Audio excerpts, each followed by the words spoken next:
Welcome back to another episode of Consciously Clueless. I'm your host, Carly, and I'll be your guide on this journey from consciousness to cluelessness and back around again. Today on the podcast, I talk to Mark Doneddu. Mark has had extensive experience researching vegan health and the environmental impacts of a plant-based diet. He regularly presents talks on behalf of Vegetarian Victoria. As well as being president of Vegetarian Victoria, Mark is a founder and director for World Vegan Day Melbourne. He has spoken at many major events around the country. He has been on television, radio, and truly all over talking about vegan health and the environment. Here we go. This podcast is sponsored by BetterHelp. Is there something interfering with your happiness or is preventing you from achieving your goals? By now, you all know that therapy is an important part of my own self-care. It has truly been a game changer in every aspect of my life, including achieving goals. BetterHelp is the largest online therapy platform worldwide. They are changing the way people get help with facing life's challenges by providing convenient, discreet, and affordable access to a licensed therapist. BetterHelp makes professional therapy available anytime, anywhere, through a computer, tablet, or smartphone.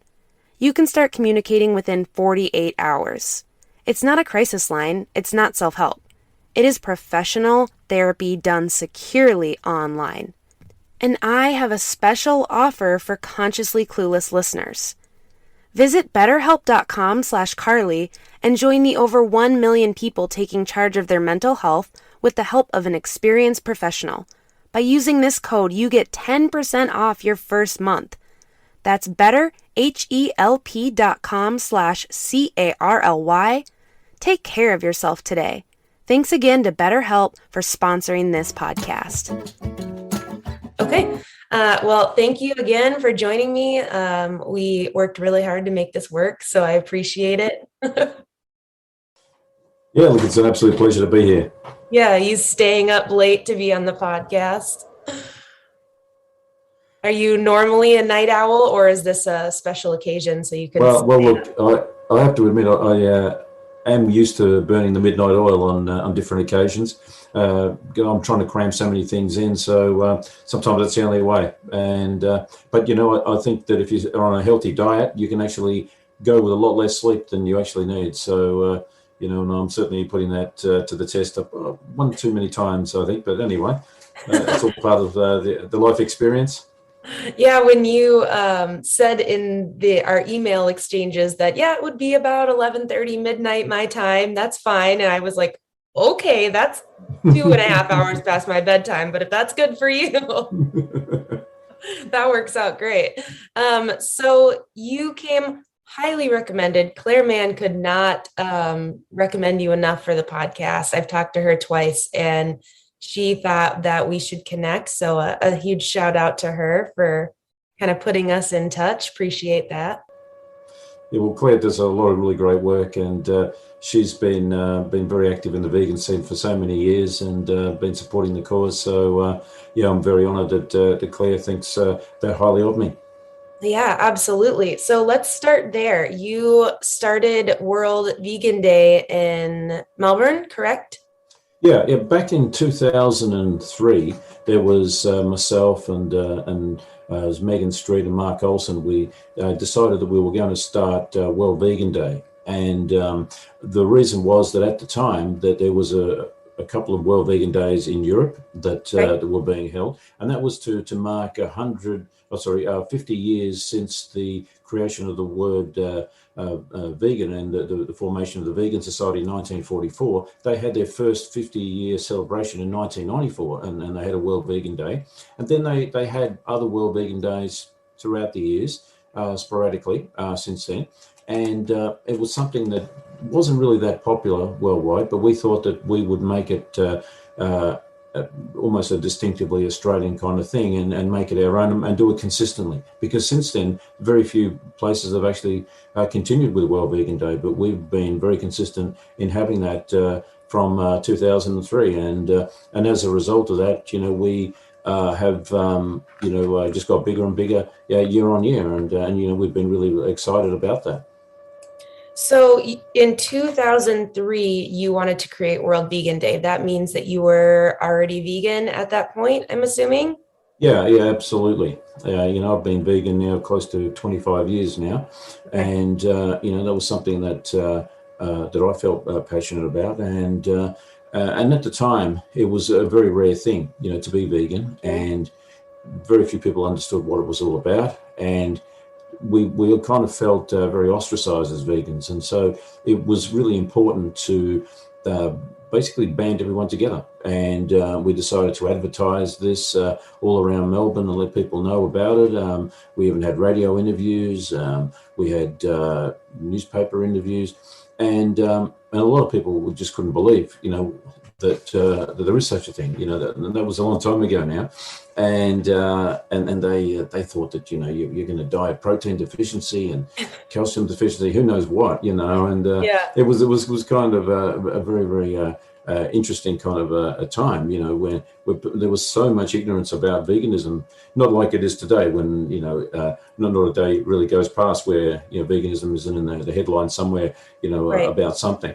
But in those days, it was very, very rare, and Right. we didn't have all the products that we have today in the supermarkets, and so it was breaking new ground, and that's why we did what we did, is because we wanted to get the word vegan on the map. We wanted to normalize the word, and we started from very humble beginnings. It was on the 1st of November in 2003 on a Saturday, and I'll never forget how cold and windy it was on that particular time at just opposite Albert Park Lake. And but we stood there and weathered the storm, and then the very next year we all got sunburned. It was 32 degrees Celsius, and but we were being tested, and but each year we were getting bigger and bigger, and we went from a few hundred to then a few thousand, and then to Wow. about 25,000, which is when we had our very last World Vegan Day, making it one of the biggest vegan events in the world. 25,000 people. So people were traveling from all over the country, I'm assuming. Yeah, look, yeah, that's true. I mean, people did come from interstate to see our event, and we've even had some overseas visitors over the years as well.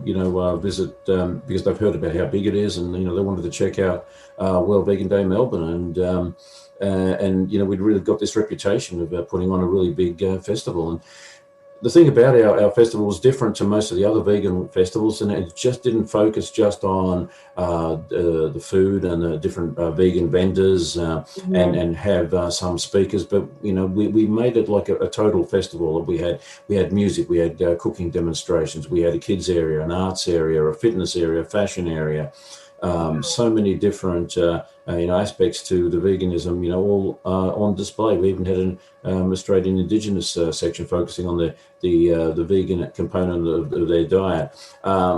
All these different aspects, even a vegan paleo area, can you believe, that we had? Because yes, the original Paleolithic human beings, when they analysed the thing called the paleo poop, where Mhm. it's fossilized, and it was all plant fiber, no meat or dairy or eggs to be seen, and they analysed that it was a very, very high fiber diet. So we educated the people about that as well. So it was an educational event as well as a festival and a celebration, and so that's what made our event very different to most of the others. That it encompassed all of these different facets, and we tried to give people the ultimate vegan experience on the one day.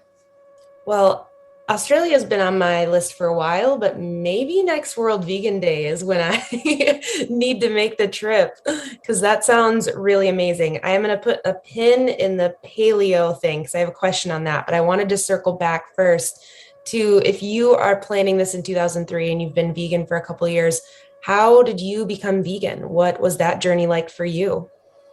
Well, I started off as a vegetarian for a number of years, and I did a bit of reading, and some of the famous people that I admired in history ended up being vegetarian, if not vegan, as it turned out, because vegan wasn't really a word, like, especially if you go back to the times of, say, Pythagoras or Plato. Mhm. These people, which basically talked about effectively a vegan diet, and even Plato talked about how huge amounts of resources are needed, in terms of how much water and food, just to raise a cow, and he was saying how that's ridiculous. You could use that land and resources for feeding people, and you can feed a lot more. Plato said So that. Yeah, this is 2,500 years ago. Yeah. Pythagoras, not only was he an advocate of a plant-based diet, and in fact, the word Pythagorean was actually almost a synonym for the word, plant-based, for so many years. Yeah, and he even chastised one of his wrestlers because he was also an undefeated Olympic wrestler in the and that's right. So he was Of not course, he of was course he was. well, that's right. Not only was he a famous mathematician, as most people know, and he was a musician, a philosopher, and also an undefeated Olympic wrestler. I mean, to talk about a resume. I did not learn that in my math class when I was doing the Pythagorean No, theorem. no, I didn't learn that either. Funny enough, and they certainly didn't say that he was vegan. But anyway, he actually was on the record of chastising one of his wrestlers, and he was saying that he was a bit overweight and slow because he wasn't on a plant-based diet and he was having too much meat. So this was again 2,500 years ago, and so when you read stories like this, and people like Mahatma Gandhi and Albert Einstein and Isaac Newton and all these famous luminaries in history, Nikola Tesla, and you really you learn that they were on plant-based diets. And I thought, well, okay, this makes sense, and then you read the reasons why they did that. And so I decided to become vegetarian. But then I decided after a while that being vegetarian wasn't enough because I met some vegans in the course of my journey, and they said, you're just vegetarian. I go, what do you mean I'm just vegetarian? I said, yeah, well, you're only doing half the job, if that. And I said, what do you mean? I said, well, why are you vegetarian? Well, to avoid animal cruelty. Well, do you know the amount of animal cruelty in the dairy industry? Did you know it's actually worse than the meat industry? Really? And yeah, you have me on. I go, yeah, of course it is. With your regular cattle, they're usually just grazing, and then on their very last day, they have a traumatic experience where they get slaughtered and they watch all their friends being slaughtered, and then that's horrific. And they go, yeah, that's why I'm vegetarian. Yeah, but what about a dairy cow? They're tortured from day one. They're milked against their will. They get mastitis, the inflammation of the teats. They get their baby taken away from them. Nothing more traumatic for a mother than Those having a little videos baby taken away. are like, the Yeah. videos of cows being taken from their mothers, just like if that doesn't make you feel terrible. Ugh. Absolutely. And look, I had, like a lot of people, selective amnesia when it comes or being hypnotized to avoid these issues. And, when it was brought, right to my awareness, I couldn't sort of unlearn or unsee that. Mm-hmm. And I thought, well, I'd be a hypocrite to continue, especially trying to say that I'm doing it for the saving animals when I'm involved in supporting the dairy industry. And same with the egg industry. The way that they treat chickens, in egg production is horrific, to say the least. And they kill the baby male chicks and they macerate them alive. They gas them. They do all sorts of horrible things. And there's another industry which is more cruel than just the regular meat industry. Right. And so from that point of view alone, it was a reason to go vegan. And then all the other arguments apply equally as well, like the health argument. Well, in terms of saturated fat in the diet, well, dairy is the biggest contributor of that. And when you talk about inflammation, heart disease and diabetes, well, dairy is linked with all those prostate cancer, breast cancer. And then you've got environmental issues, same. I mean, these other animal industries use so many resources that could be used far more efficiently to feed people, directly, instead of indirectly by feeding animals. And so once I knew this, the decision to become vegan became very, very clear. So did it feel, I've talked to quite a few guests about this, and I know that it's been true for my own journey into veganism, that it was kind of that domino effect. So kind of started with one place. Like for me, it was health. I found out I was lactose intolerant, and, as most of us are, and kind of just dominoed from there and went, okay, it's health. Oh, the environment. Oh, animals and all these other things. Is that kind of how it felt for you? Like it was just the dominoes kept falling?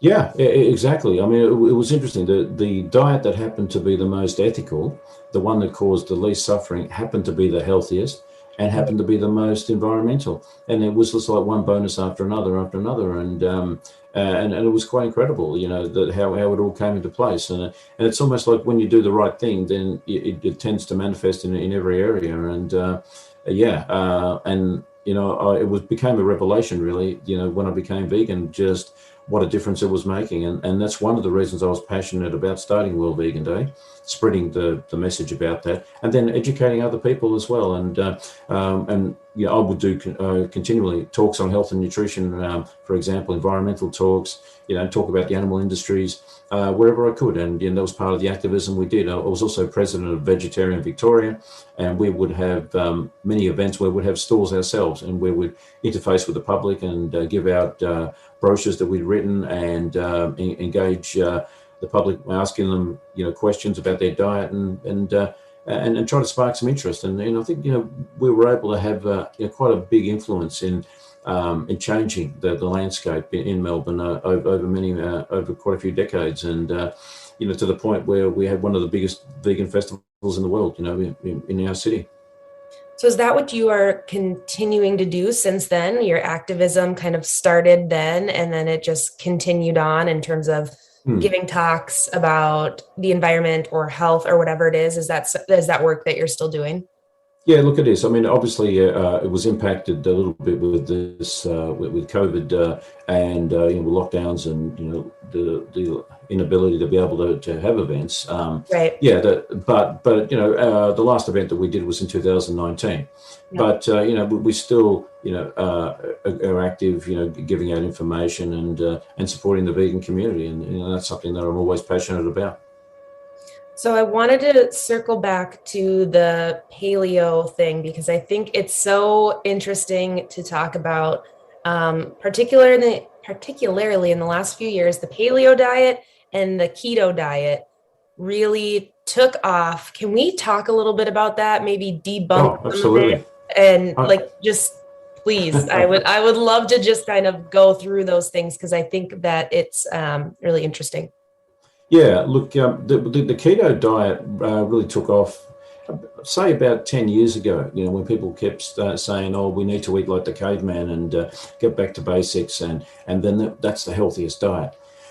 Well, first of all, the premise with that is kind of shaky to start with, because there's a lot of things that maybe cavemen were doing that we probably don't want to emulate now. There's a lot of killing and murder and all sorts of other things, that a lot of uncivilized behavior that probably we wouldn't necessarily want to emulate. So just because cavemen did it, it doesn't by default mean that that's the smartest thing to do.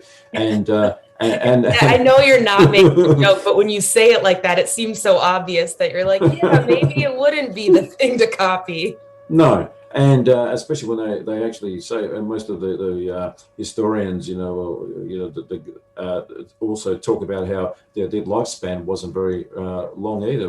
People wouldn't live to any more than about 25 or 30 years. So really, it's all the reasons why you wouldn't want to emulate a particular population or a group. To me, that's it's a really bad foundation to start with anyway. But if you did think that is our natural diet and whatever the caveman were eating, well, then we need to actually look at the evidence. And we're talking about paleo or keto, right? Paleo. Okay, so we're looking Paleolithic human beings. Okay, paleo diet. Yeah. So we're starting with that one. So really, there's a lot of talk about paleo diets, but there's very, very few people that have actually looked at the evidence or looked at it properly. Right. And when you look at the evidence, it's quite interesting, because there's a famous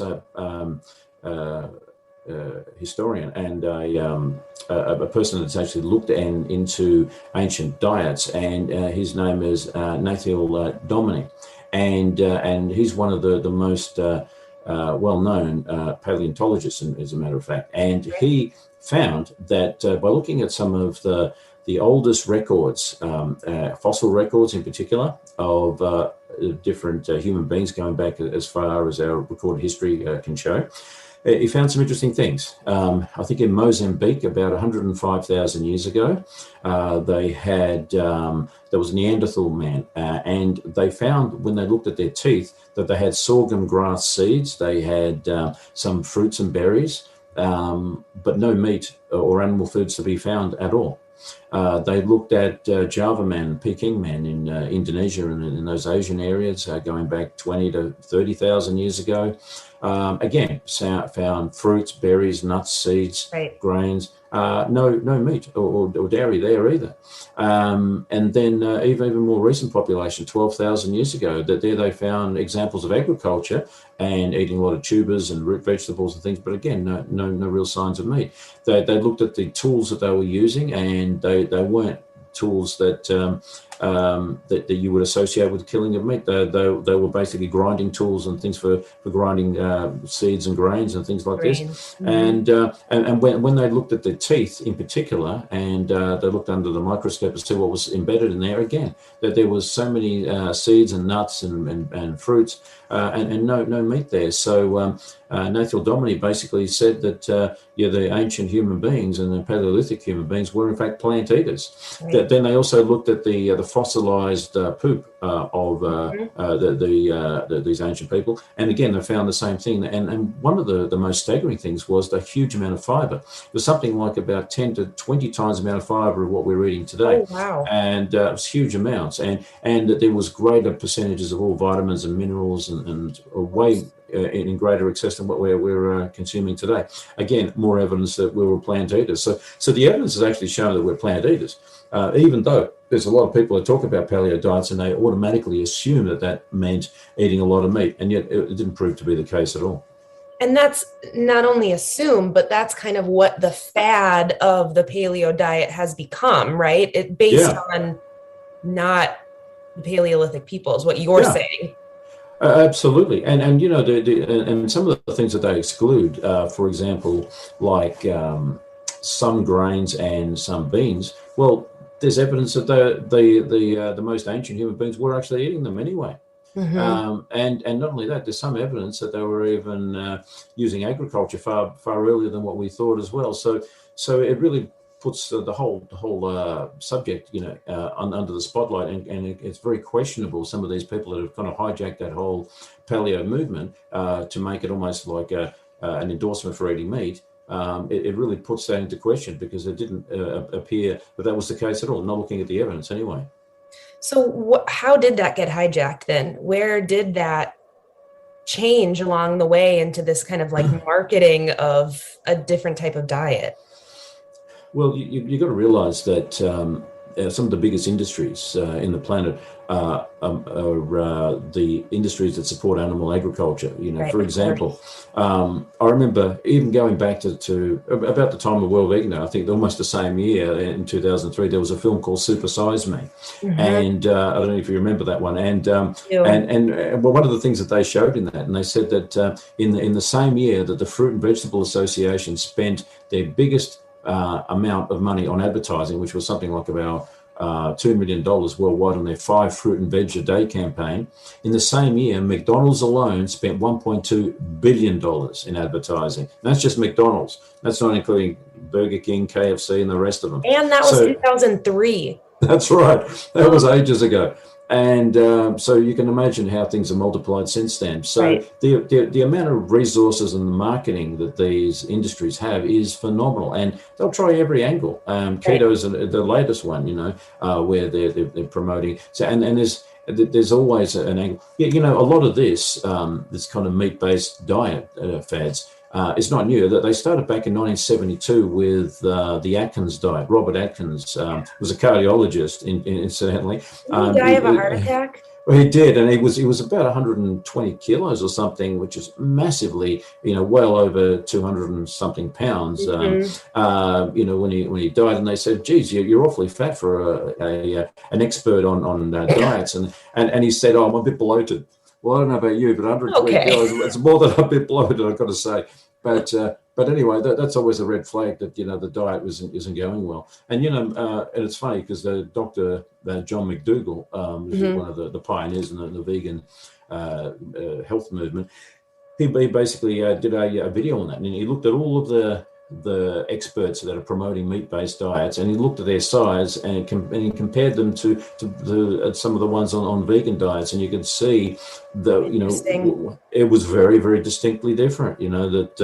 That many of these people, like Dr. John McDougall, kept their natural weight, for decades, and becoming older did not necessarily mean you become more and more overweight. And yet with many of these others like Robert Atkins and so many of these other ones, people promoting the zone diet and all of these, even the Cobain, the guy that promoted the paleo diet, he had to use a picture from 20 years earlier, on his diet book because he's kind of ballooned out as well. So obviously eating those sort of diets didn't actually achieve the results that a lot of these people were claiming that they were going to achieve. Western Price Foundation, Sally Fallon, and it just goes on and on. They tell you about how harmful the carbs are, and they go, oh, they're going to put on weight and all this sort of stuff. The same with the guy with the grain brain and all this, but the evidence doesn't support that. The more carbohydrates you have in the diet, the better your BMI. And in fact, when they look, the United States, which is known as being the most obese country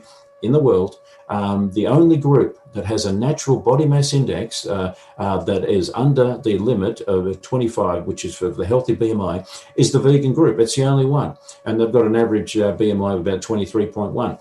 The vegetarians, I think, are about 25.9. Fish, paleo, the pescatarians, rather, they were about 27. And then meat eaters, are around about 29.5. So, and that's what the evidence actually shows. And so, these people promoting these meat-based diets, even though they've been promoting for a long time, they haven't been achieving the results that they wanted. So it started with the Atkins diet, which we later found out that was funded largely by cattle farmers and some of these big industries that support the production and the consumption of animal products, and then a lot of this is transferred into the paleo area, and now with the keto diet we have something very similar.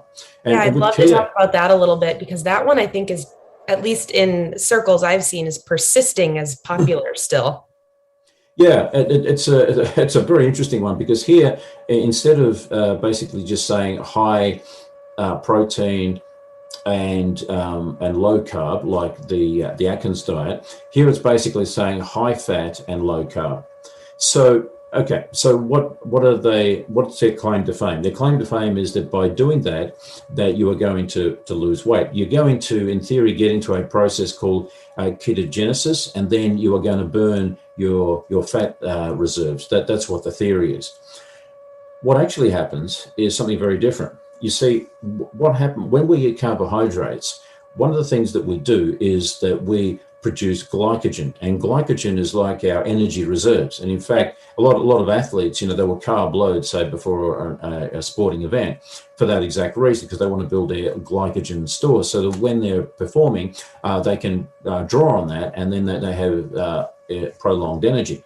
Mm-hmm. Now, with every gram of glycogen that the body stores when you're eating carbohydrates, you also store 2 grams of water. So what happens is when you go into ketogenesis and you're depriving the body of carbohydrates, you're losing this store of glycogen, you're losing that, but you're also losing, for every gram of that, you lose 2 grams of water. So you're losing glycogen and water. That's what you're mostly losing. And so that you get a very dramatic drop on the scale. So you think, wow, I'm losing all of this weight, but you're not actually losing fat. And in fact, they've done multiple studies on this, and they find those on a high carb, low fat diet lose more fat. And that's what you want, because once you get off the keto diet, guess what? That glycogen and water is all going to come back again. Yeah, and even more dramatically than before, and the body then is going to be even more conservative in trying to burn fat, because it knows last time it did that, you almost you also were basically poisoning yourself or starving yourself, and so the body will hang on to the fat a lot more than ever before. So you don't lose that much fat. In fact, overall, that they found that the fat loss was much higher on a high carb, low fat diet, and that's why you don't see many keto athletes do very well. You see a lot of vegan athletes thriving. See Patrick Bermoubian, the strongest man in the world. No athlete's ever lifted 550 kilos over his head like he did with a yoke lift. And most athletes wouldn't try it because that's more than the crush strength of the spine. when you're on a plant-based diet like Patrick Baboumian, the thing is your blood flow is so good because you have so little cholesterol. You don't have the opportunity to block all of those little blood vessels and capillaries that say are diffused to the spine, and that's how you get the blood and the nutrients to that area. And if you have that blocked with cholesterol like you would in an animal-based diet, you're not going to have that core strength. And so he's got an unfair advantage, if you like, because of his healthy diet. And then you have a look at athletes like Carl Lewis, who's won more gold medals than anyone in history, track and field. And he also said that when he switched to a vegan diet, he found that in his 30s, he was training harder than he could in his 20s, because his diet meant that it was low inflammatory. He could train more, recover quicker. And so his performances improved as he got older rather than the other way around. Martina Navratilova won a Grand Slam only a few days short of her 50th birthday. Again, she said that she wouldn't have been able to do that with her old diet. It just goes on. Scott Jurek, ultra-marathon runner, an incredible athlete. He can run the equivalent of like 3 marathons a day. Again, the plant-based diet gives him that. Just a side note, that's nuts to me. I remember watching the Game Changers documentary and just being like, oh God, I don't know why he's doing this.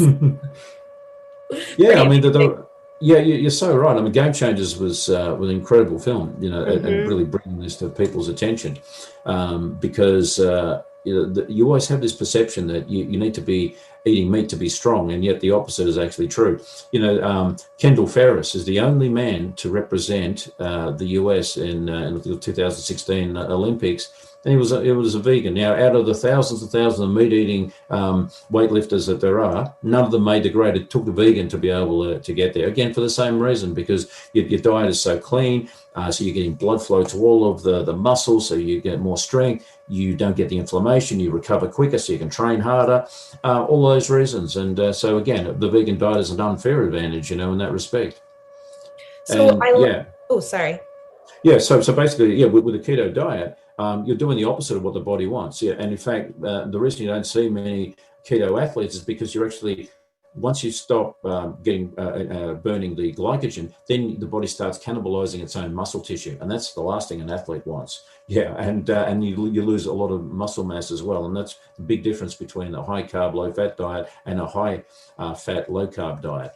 And so, the side effects of the keto diet are horrendous. The amount of even kids that are going on keto diets having heart attacks, for example, unheard of, with compared to other diets. They're having so many other problems, from a health perspective. They're having even arthritis, breathing difficulties, all sorts of issues, on this particular diet. And whereas a plant-based diet, a high-carb, low-fat diet, has nothing but health benefits across the board. This podcast is supported by showThanks. Thinks are washable, reusable period underwear. They look and feel just like normal underwear, but better. Every pair of Thinks is made with their signature innovative technology for the ultimate period protection. Their breathable products are safely made with cotton, nylon, and elastin for a little stretch. I am seriously obsessed with my Thinks underwear. They have changed my periods. Try them yourself or get someone the best gift ever with a sweet little discount code. Go to showthanks.com/Carly for $10 off your order today. Again, that's showthanks.com/CARLY for $10 off your order. Try Thanks today. This podcast is sponsored by TerraSeed. TerraSeed is on a mission to disrupt the vitamin industry, empower vegans, and reduce plastic waste in the world. They put everything plant-based people struggle to get in an all-inclusive, vegan, compostable package multivitamin that replenishes them and our planet every single day. Seriously, y'all, win, win, win. Even if you're not vegan, this vitamin will help you get those key nutrients that you need. I am so excited to share a discount code for your first purchase. Use code CARLY50 at checkout to get 50% off. Again, that's CARLY50 for 50% off your first purchase at Terraseed.com. Don't forget this code so they know I sent you. what I like about this conversation is that we're kind of busting some myths around food. And I think that it it's so interesting, but it's also really scary, the power of marketing and these industries to come out with a new book and say, this is the way to live and be healthy. And look at the side effects that are happening for people, like you just listed. That's pretty terrifying. Yeah, it is, and that's one of the things that most people don't know when it comes to diets like the keto diet, because they just get the marketing, which only gives you one side of the story, and all they look at is just instant weight loss. They just look at the scales, but they don't look any further than that. And if they did, they would realize that the diet they're on is the wrong diet. It doesn't tick all of the other boxes. Like, the first question you should be asking is your diet likely to prevent or worsen our biggest killer, which is heart disease? Well, that should be the first question you should ask. And if the answer is no, then you shouldn't be on it. And yet here's a diet that has been shown to increase the rate of people dying of heart disease. So that's not a smart choice. And not to mention all of the other issues. Diabetes, long term, it actually increases diabetes. Now, some people say, in the short term, it might reduce the symptoms of diabetes, because it's true that you don't have the sugars in your bloodstream, so you're not seeing the insulin spikes that a diabetic has. But what people don't realize is that carbohydrate is not the cause of diabetes. Once you've got diabetes, yes, carbohydrates can inflame the problem if you have too many of them, but that's because of a problem that was created, usually due to too many animal products. Did you know that in 1979, Dr. Anderson at Kentucky University, he took long-term diabetics, I'm saying people that have been diabetic for 20 years plus, taking up to 32 shots of insulin a day, and he put them on a whole foods plant-based diet, and within 15 days, half of the control group was off all insulin and diabetes medication altogether. And then later, a large percentage of them were basically cured of type 2 diabetes. And the reason is because it's not the carbohydrates that cause diabetes, it's animal fat. Because imagine that we have billions of cells, and in the center of the cell is the power plant, which is called the mitochondria. It's actually a type of bacteria, and it has a requirement for energy to power the cell. Yep. And so it sends a signal to a hormone called insulin, and it basically says that I have a requirement for glucose. Can you please bind with a glucose molecule? And then when you do, I will then create an opening, and then we can usher in the glucose. But when you have animal fat in your system, it acts as a insulator, so that communication doesn't get through. So the cells are screaming out for energy, but the message isn't getting through. The insulin has got plenty of glucose there in the bloodstream. It's just full of it. And so, why aren't I being asked for it? And so that's the problem. That's what animal fat does. It stops that communication. And that's why a plant-based diet is so effective at reversing type 2 diabetes. And it's interesting because Dr. Anderson decided a few years later, I think it was 1997, to induce type 2 diabetes in a population that didn't have it. And he said, that's okay, because I can reverse it as quickly as I started. But if you pay enough people money, they'll do anything. Yeah. And so anyway, he had two groups of people. One group, he said, right, you're going to have a pound of sugar a day, but I'll keep your calories of fat down to less than 10% of your calories. The other group, you'll have no sugar at all. So no sugar, no honey, no artificial sweeteners, no fruit juices as a sweetener, nothing. But your calories will be, 60% of them will be in the form of animal fat. Well, have a guess which group got the diabetes. It wasn't the 1 pound of sugar group, it was the high fat group, for that exact reason, because the fat clogged up the system and stopped this communication from the mitochondria to insulin, and so they became type 2 diabetics. But he knew how to reverse it, as he'd done in previous occasions, but then basically switching people back to a plant-based diet. So that's what the evidence actually shows. Now, the ketogenic diet worsens that diabetes problem. So again, that's not a diet you want to emulate. And when it comes to cancers, my goodness, yeah. The relationship between IGF-1, insulin growth factor 1, and cancer. You see, IGF-1 is what causes a calf to go from something really small to something really huge, within 18 months. Now, in humans, especially adult humans, Well, there's nothing to grow. So the only thing that can grow are things like cancer. And so it makes no sense to be having that. And generally IGF-1, not just in dairy products, it's in meat as well. On top of that, you have all of these sulfur-based amino acids, like sulfuric acid, and then you also have nitric acid. You have uric acid, and all these acids also create an acid environment that can lead to cancers as well. And so you've got a diet that also promotes cancer. And so that's not a good thing either. In fact, the World Health Organization even made an interesting claim that they basically said that when it comes to lung cancer, that meat was greatly more correlated than smoking when it came to causing lung cancer.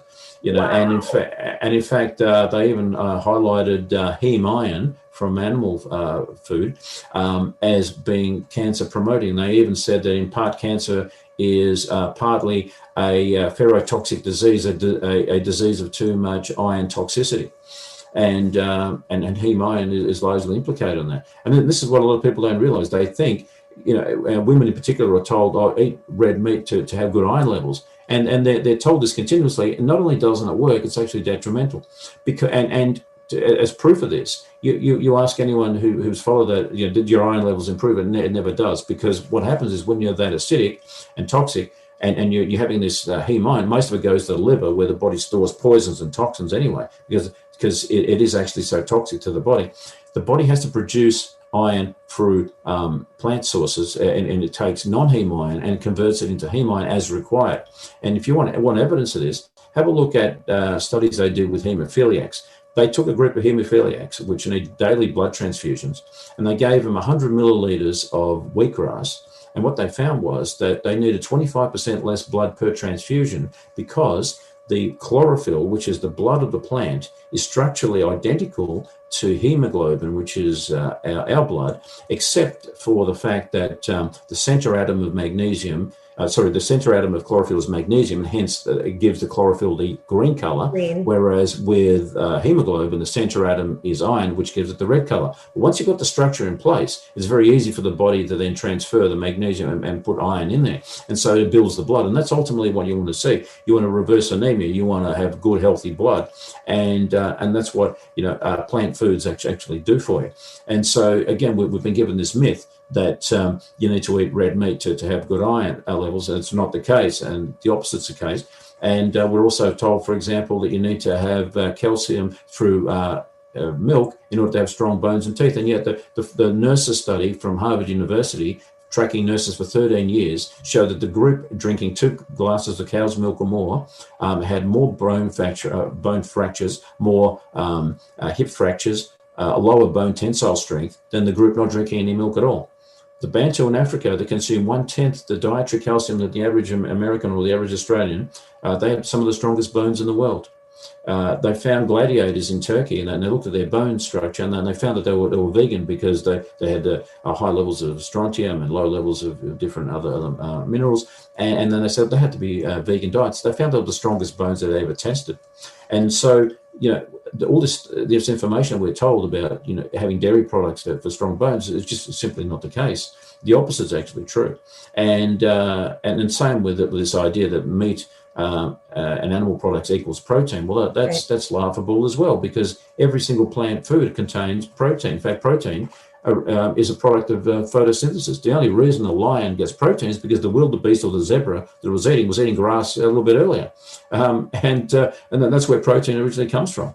So again, we've been given all of this false information, and people go on these diets like the keto and the paleo diets, thinking that they're doing the right thing because that's what the industry wants you to do, and it's actually, the evidence doesn't support that, and in fact it supports doing the complete opposite.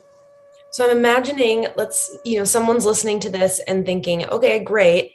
I want to be able to eat without being a professional nutritionalist. And I'm intrigued by this plant-based diet thing, but how do I know it's the right one? You're telling me that all these other diets were, here we've busted the myth. How would you kind of respond to someone who's like, well, why that? Why is this the one? Well, when you look at the evidence of the body mass index, say in the United States, and if you look in Right. every country, you'll get the same pattern. The only group that's consistently at the healthy weight and has the average under a BMI of 25 is the vegan group. Right, all these other groups, they don't meet that. So clearly, long term, these diets that are focused on meat, they don't work, and so that the evidence is quite clear. And again, those that are promoting these meat-based sort of diets, they're not getting their own results in their personal lives either, as we were Right. mentioning. And yet, the ones that are promoting the vegan diets, they are achieving those for decades on decade, not just for 1 or 2 years and go into a yo-yo diet, but rather consistently for 30, 40, 50 years. And that's the difference. So the proof is in the pudding. When you look at the evidence, you see that the vegan diets actually do exactly that. Now there's an interesting thing called obesogens. Now, it's been shown that the more toxins that you actually have in the diet, the more the body produces fat cells to isolate those toxins. Now, did you know that the biggest source of toxins in the diet is from animal foods? And in fact, most of the world's antibiotics, for example, are given to factory farmed animals. Did you Yeah. know that the chickens in particular are given massive amounts of antibiotics? Why? Because it kills the healthy gut bacteria, and so that the toxins in their animal feed then instead of being eliminated, it causes the body to produce more and more fat cells, so they become fatter quicker, and so that they can go to market with a heavier chicken and make more money. Can you believe this? Well, it just And makes my stomach hurt. well, yeah, absolutely. And and yet, and then people are wondering why there's so much antibiotic resistance and why people are becoming obese at greater levels. Yeah, and people think that it's just calories that contributing to obesity. It's actually not the case. You know that the total number of calories in I think the last 10 years in the United States has actually dropped by about 10%, but the animal consumption has actually increased by about the same amount, and so Gosh. especially chicken. Whilst beef has come down and maybe pork and lamb a little bit, but you'll find that chicken consumption has gone through the roof, and that in particular explains why, as a nation, the United States has become more and more obese, even consuming less calories. You know that they've found that pregnant mothers, when they have toxins in their diet and they're passing on through the breast milk, their baby will be fatter, having the same amount of calories as another mother who has a cleaner diet. So the role of obesogens is also quite pronounced, and there's no more toxins that you'll find than in animal foods. They are the biggest accumulators of heavy metal, like fish in particular, the biggest accumulators of heavy metals, PCBs, dioxins, industrial pollutants, flame retardants, etc. And fish meal's been given to chickens, and now it's even been given to cows as well. Cows who once upon a time were a vegetarian animal are now the biggest ocean predator in the world. I mean, it's insane what is going on in these animal industries. And no wonder, people are getting sick, eating these things. So how can it not be having a detrimental effect?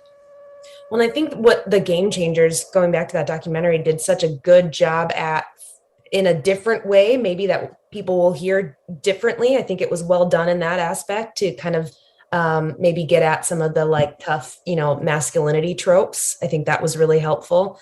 But what I really love that they did is show the connection between like doctors in the 50s and whatever were recommending their favorite cigarette. Like they were like, only the finest of doctors smoke Marlboro or whatever. Like it's not that long ago. So I think it was helpful for people that maybe are kind of confused, like, well, how can our whole food system be wrong?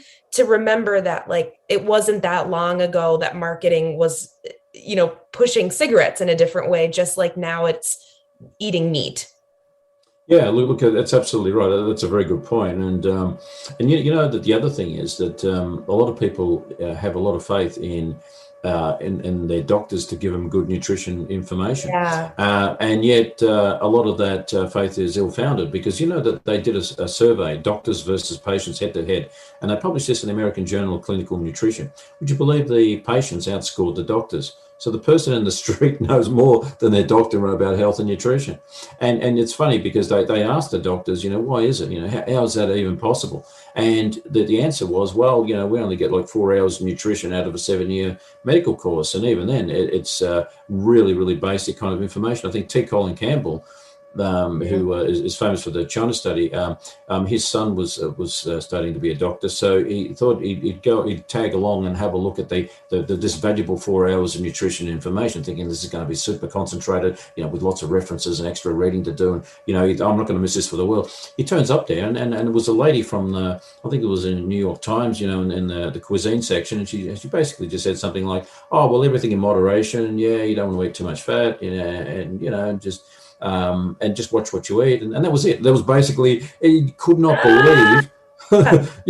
Here's a person with no qualifications at all, or in that area, hasn't even studied nutrition, basically given this lecture to doctors or to student doctors on nutrition, and then instead of the valuable 4 hours, they only get 4 hours, and you don't want to be wasting it on that. And sure enough, that's the contempt that they have for this subject.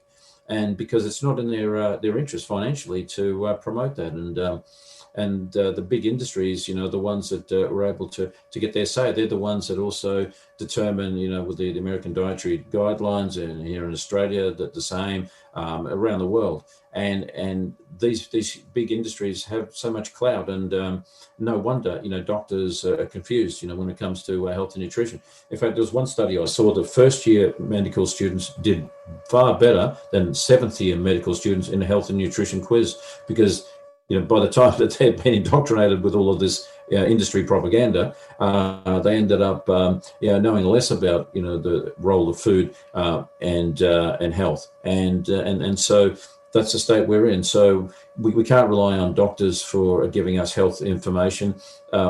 We have to take that responsibility ourselves, and these days it's never been easier to educate ourselves because this information is readily available. Yeah. And I think in that vein, educating ourselves and checking our resources, right? Like you said, the amount of money and power, like some of those studies that not to keep going back to the game changers, but it's in my brain now, that they showed kind of like the studies, I think it was about the nutrition of eating so many eggs, and you scroll to the bottom of that article and it was funded by the egg industry. So just making sure that you're kind of looking at where that information is coming from, I guess. Yeah, exactly, and you tend to find that so much of the research is funded by a lot of these vested interests, and Right. so you need to have a look at that, before making your decisions, and then you have a good balanced view, and when you have independent research, have a look at that, and in fact, that there was one peer-reviewed study, which is a meta-analysis of how industry funded research can influence the outcome of the results, and it was something like about a 90% correlation.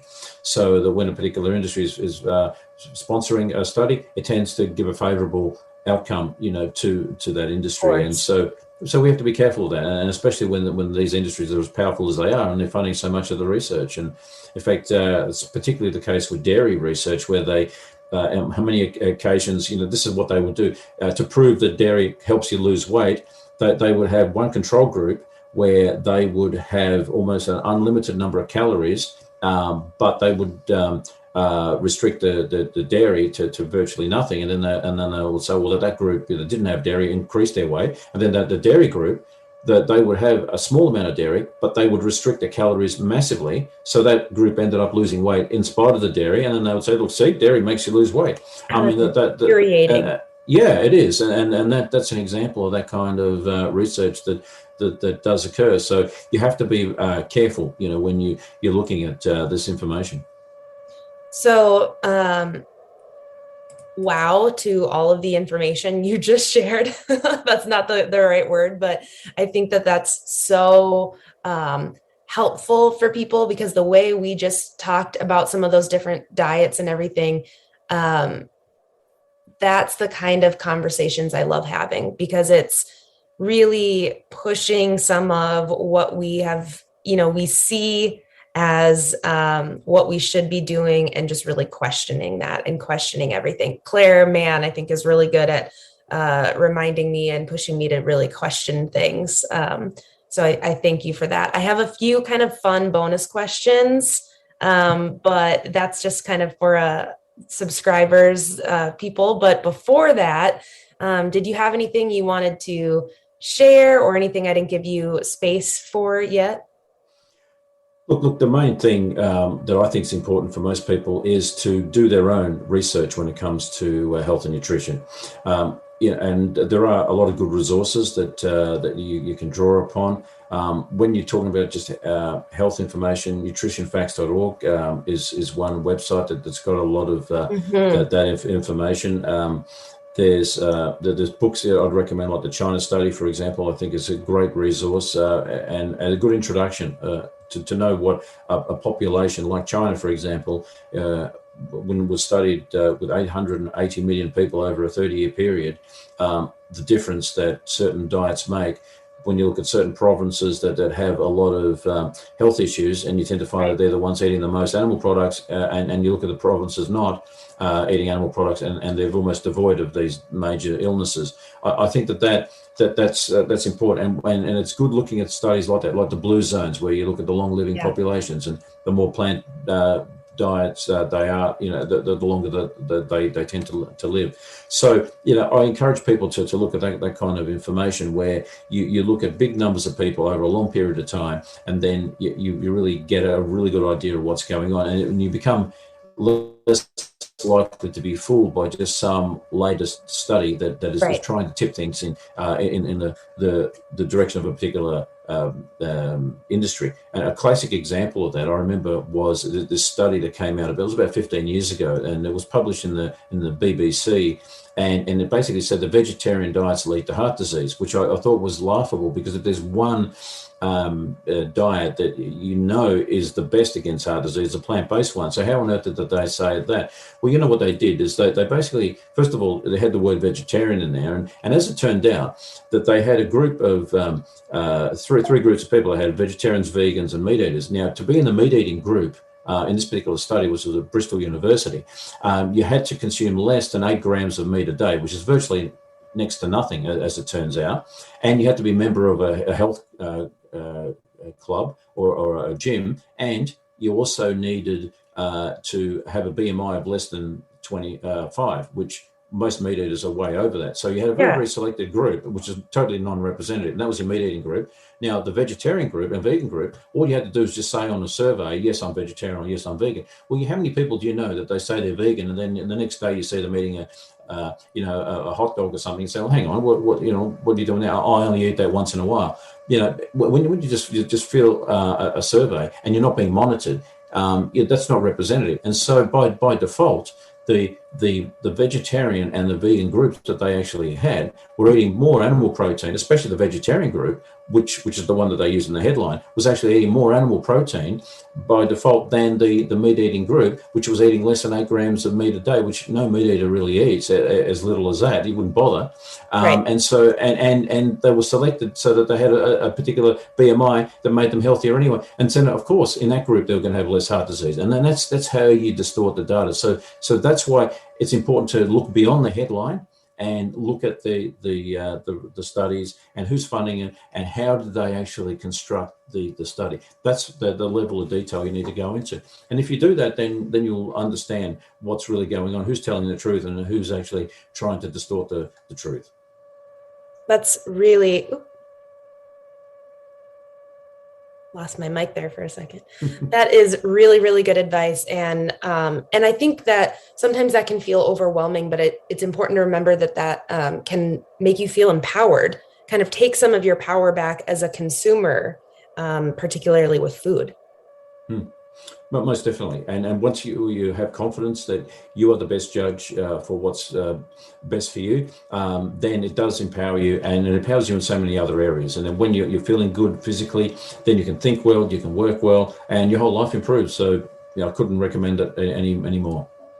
That's amazing. Where can people get a hold of you or kind of follow along with your journey if they want to after this? Yeah, well, I have been involved with the World Vegan Day, as I mentioned. So, we have a website there, which is worldveganday.org.au. And we also have a little publication called Eating Up the World, which got the health benefits of being on a plant-based diet. And that's available online readily as well. And if anyone wants a copy, I can always email it to them as well. Or I can email it to you, and then you can forward it on. Which is a 16-page booklet which summarizes a lot of this health information that I've been talking about. I would love to see that. That would be amazing. Thanks for listening to another episode of Consciously Clueless. If you enjoyed this episode, hit subscribe wherever you're listening. If that's somewhere like Apple Podcasts, leave a review and you could be read on air as the review of the week. Looking for more podcast content, yoga videos, meditations, and all-around amazing community? Head over to patreon.com/consciouslycarly and check out what's going on. And finally, if you are ready to make changes in your life, but don't really know where to begin, let's work together. Head over to consciouslycarly.com and we can start the process and get you happy. Until next time.